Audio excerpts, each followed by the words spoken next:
नमस्कार दोस्तों, स्वागत है आपका अपने YouTube चैनल में।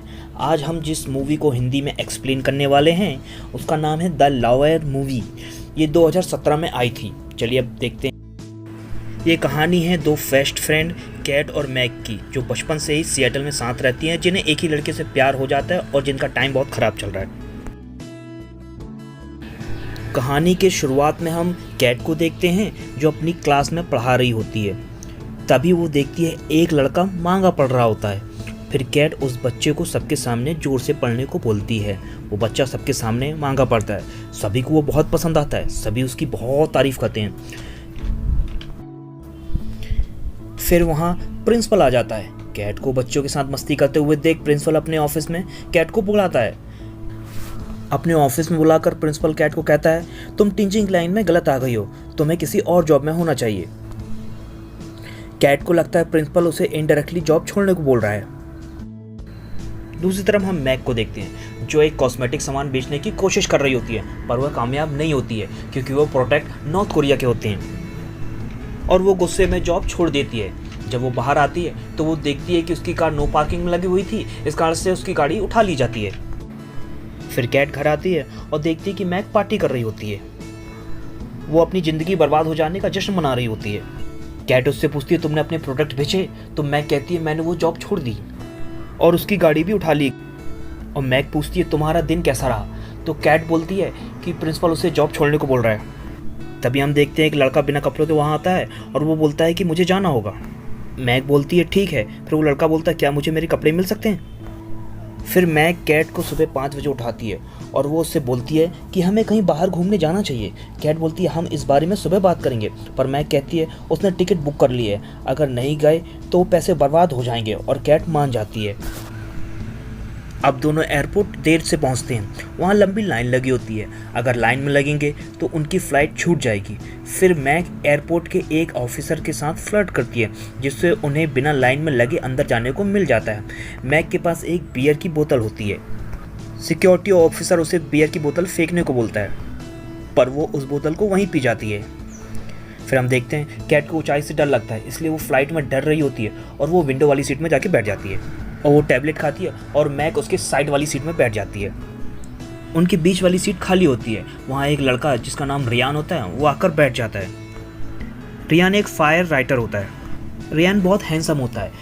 कैट और मैक दोनों बेशर्मों की तरह उसे लाइन मारने लगती है। कैट ज़्यादा दवाई खाने की वजह से फ्लाइट में ही सो जाती है। अब हमें पता चलता है कि मौसम ख़राब होने की वजह से फ़्लाइट को यहीं लैंड कराना होता है। फिर दोनों सेरोटोन के एक होटल में रुकते हैं। वहाँ पे वो होटल के रिसेप्शनिस्ट अनुज से मिलती हैं। अनुज उनसे पूछता है, आप कैसी हैं मैम? मैक बोलती है, एयरलाइन में उसका बैग खो गया है। जब वो अपनी रूम जा रही होती है तो उन्हें रियान मिलता है जो जिम के लिए जा रहा होता है। तब मैक रियान से बोलती है, तुम्हें तो अपने दोस्त की शादी में जाना था। तब रियान मैक से बोलता है कि उसमें कुछ दिन है। फिर रायन दोनों को शाम की पार्टी के लिए इन्वाइट करता है।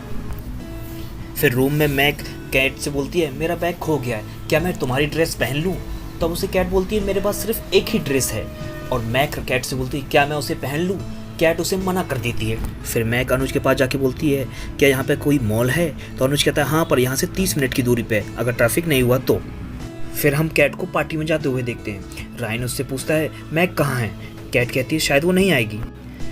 अगले ही पल हम मैक को देखते हैं जो अनुज की माँ की साड़ी पहन के वहाँ आ जाती है। पार्टी में रायन दोनों को अपने फ्रेंड्स रोज और नैन्सी से मिलवाता है। नैन्सी मैक को कहती है वो एकदम राजकुमारी लग रही है। रोज और नैन्सी वहाँ अपनी मैरिज एनिवर्सरी सेलिब्रेट करने आई थी। रायन न्यूज़ में देखता है तूफान की वजह से सभी फ्लाइट्स और डिले हो गई है। फिर रायन उदास हो जाता है।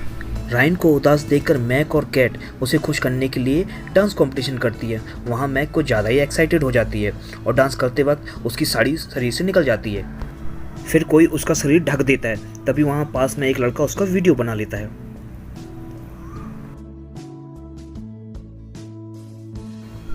फिर तीनों लिफ्ट में जा रहे होते हैं। मैक बोलती है कि हम इतनी देर बाहर थे। कैट बोलती है 20 सेकेंड। तभी रायन बोलता है, हम वैसे यहाँ फंस चुके हैं, क्यों ना हम कल शहर देखने जाएं? दोनों हाँ बोल देती हैं। फिर लिफ्ट में रायन अकेले जा रहा होता है। तभी कैट बोलती है, मैं भी चलूँगी, मुझे ऊपर से आइस लानी है। और मैक भी बोलती है, मैं भी चलूँगी। दोनों लड़ने लगती हैं और दोनों में से कोई भी नहीं जा पाता। फिर दोनों अपने रूम में जा रही होती हैं। मैक बोलती है, वह मुझे चाहिए। कैट बोलती है, इस बार नहीं। फिर अगली सुबह वो एयर बलून पर जाने का प्लान बनाते हैं, पर कैट को हाइट से डर लगता है। मैक रायन से बोलती है हम दोनों बलून पर चलते हैं और कैट को म्यूजियम चले जाने देते हैं। कैट रायन को मैक के साथ अकेला नहीं छोड़ सकती और तीनों बलून पर जाती हैं। वहाँ बलून पर चलाने वाला जो आदमी होता है उसकी एक आंख नहीं होती है। कैट उसे देख के पूछती है क्या आपको ठीक से दिखता है? वो बोलता है हाँ। अब कैट को हाइट में चक्कर आने लगते हैं और उसे बहुत गर्मी भी लगने लगती है। तभी रायन कैट से बोलता है मेरी आंखों में देखो, और रायन उसके लिए गाना गाने लगता है। फिर मैक बियर की बोतल खोलती है, उसका ढक्कन उड़कर बलून चलाने वाले की आंख में जाकर लगता है और वो अंधा हो जाता है। फिर तीनों होटल वापस आते हैं। मैक उन्हें पूल में आने के लिए बोलता है। मैक रिवीलिंग ड्रेस पहनकर तैयार हो जाती है। कैट उसे देखकर भी अपनी ड्रेस फाड़ लेती है। पूल में रायन को इम्प्रेस करने के चक्कर में मैक अपनी आंख में चोट लगवा लेती है और उसका पूरा चेहरा लाल हो जाता है। अगली सुबह दोनों कैफे में जूस पी रही होती हैं। तभी वो रायन को बैग के साथ बाहर जाकर देखती हैं। दोनों भागकर रायन के पास जाती है। पूछने में रायन बोलता है मैं क्रॉक के साथ फ्लोरिडा जा रहा हूँ। वहाँ क्रॉक को मैक पसंद आ जाती है। वो तीनों एक दूसरे को बाय बोलते हैं। तभी मैक रायन से बोलती है क्या एक और की जगह है? मैं अभी आ रही हूँ। फिर कैट उसे देख के कहती है मैं भी तुम्हारे साथ आ रही हूँ। कार में मैक रायन के हाथ में लोशन लगा रही होती है।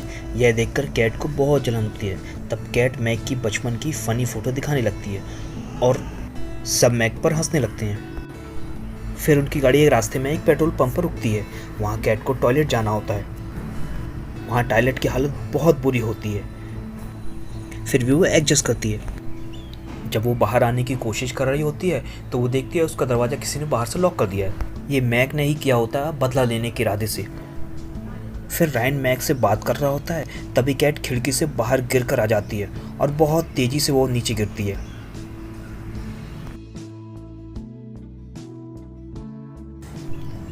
वो दोनों कैट के पास पहुंचते हैं और पूछते हैं क्या हुआ।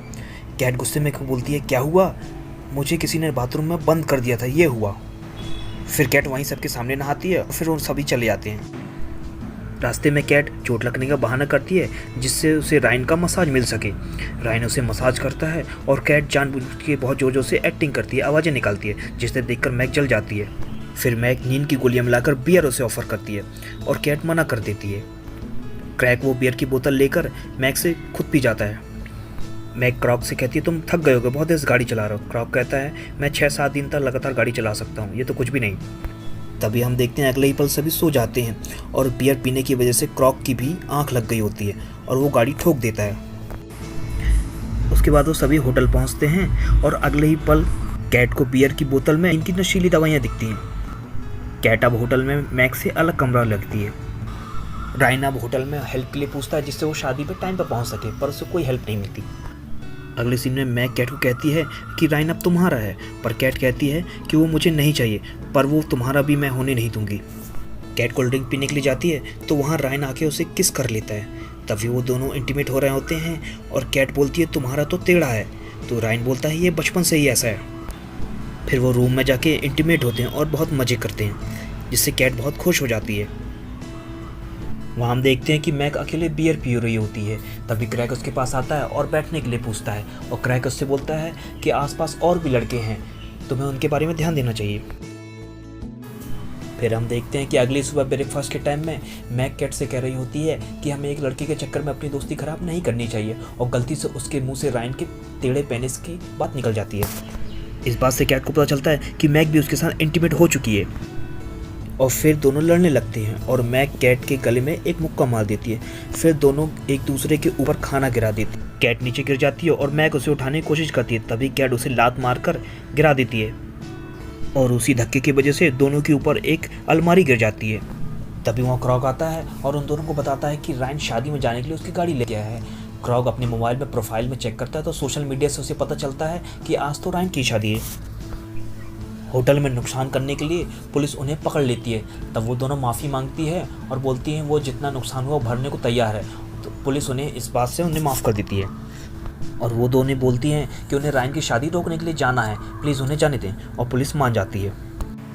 फिर वो दोनों जैसे तैसे होटल पहुंचती है जहां शादी हो रही है। रिसेप्शनिस्ट से उसे शादी के बारे में पता चलता है और शादी के बाहर ही उन्हें दुल्हन मिल जाती है।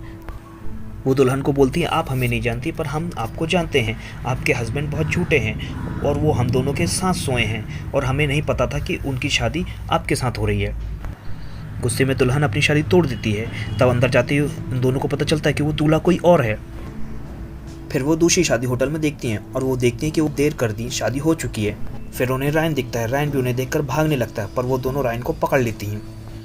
फिर वो रायन को बोलती है, तुमने हमें धोखा दिया है, शादी से पहले तुमने हमारे साथ सोए हो। रायन बोलता है कि मैंने कोई धोखा नहीं दिया, तुम ही दोनों मेरे पास आई। रायन उनसे बोलता है, मैं तो तुम्हें अभी से जानता हूँ पर जिससे मेरी शादी हो रही है मैं उसे कॉलेज के फर्स्ट ईयर से जानता हूँ। आई होप हमारी शादी लंबी चलेगी। तभी हम देखते हैं अगले ही पल रायन की वाइफ वहाँ आ जाती है और वो रायन को बहुत दबा कर रखती है। ये सब देखकर वो दोनों सोचती हैं कि रायन के लिए यही सजा है, वो लड़की इसके लिए बिल्कुल सही है। अब उनकी फ्लाइट के लिए सिर्फ 4 घंटे बचे होते हैं और जाने से पहले मैक क्रॉक से मिलती है और उसको किस करती है। फिर मैक एयरपोर्ट पहुंचती है जहां कैट पहले से बैठी होती है। वहां पे मैक कहती है कि अब हम दोनों को अलग रहना चाहिए, पर हम दोनों अच्छे दोस्त रहेंगे, पहले से भी ज़्यादा अच्छे दोस्त, पर साथ नहीं रह सकते। और कैट हाँ बोल देती है। अगले ही सीन में हम कैट को स्कूल में देखते हैं जहाँ कैट प्रिंसिपल से बोल रही होती है कि मैं अपनी जॉब नहीं छोड़ूंगी। तो प्रिंसिपल बोलता है, तुमसे जॉब छोड़ने के लिए बोला ही किसने था। फिर प्रिंसिपल बोलता है, मैं चाहता हूँ तुम वॉलीबॉल टीम की असिस्टेंट कोच बन जाओ। कैट प्रिंसिपल से बोलती है, हमें बच्चों को कुछ क्रिएटिव भी सिखाना चाहिए और वॉलीबॉल असिस्टेंट कोच बनने के लिए वो तैयार हो जाती है। अब मैक ग्लासेस लगाना शुरू कर देती है और वो क्रैक के साथ लॉन्ग टर्म रिलेशनशिप में भी है और मैक कैट के बगल वाले रूम में रहती है। और हम देखते हैं रात में दोनों साथ में मूवी देखते हैं और बहुत सारा टाइम स्पेंड करते हैं। थैंक यू दोस्तों, और यही मूवी समाप्त हो जाती है। आपको ये कहानी कैसे लगी प्लीज़ लाइक कीजिए, सब्सक्राइब कीजिए और हमें सपोर्ट करिए। थैंक यू दोस्तों।